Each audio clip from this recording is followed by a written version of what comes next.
پوچھی کیا حقوق مرد کو حاصل ہیں یا عورت کو بھی؟ اسلام نے مرد کو بھی حقوق دیے ہیں اور عورت کو بھی حقوق دیے ہیں. اسلام نے عورت کو اتنے حقوق دیے ہیں کہ اسلام کے علاوہ کسی مذہب میں بھی عورت کے اتنے حقوق نہیں. آپ نے تو پرانی تاریخ پڑھی ہوگی کہ نبی کریم علیہ الصلوۃ والسلام کے تشریف لانے سے پہلے عورت کا مقام کیا تھا؟ عورت کو تو ایک پاؤں کی جوتی کی برابر لوگ گردانتے تھے، لیکن نبی کریم صلی اللہ تعالی علیہ وسلم نے عورت کا ادب اور احترام جو ہے وہ اس کو عطا فرمایا. لہذا اسلام میں مرد کے حقوق بھی ہیں اور عورت کے بھی حقوق ہیں.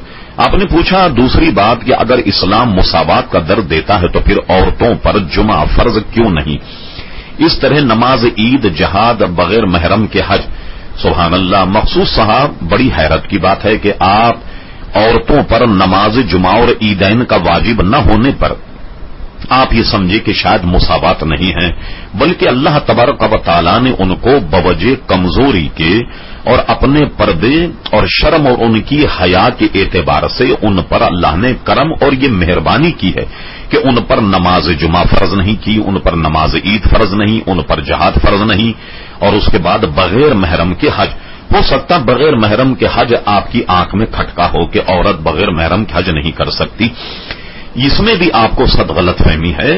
حج کا مسئلہ نہیں ہے، بلکہ کوئی عورت بھی شرعی سفر جو ہے وہ بغیر محرم کے نہیں کر سکتی. شرعی سفر سے مراد ہے پرانے میل کے مطابق 57 میل سے کچھ اوپر، یعنی 57 کہا جا سکتا.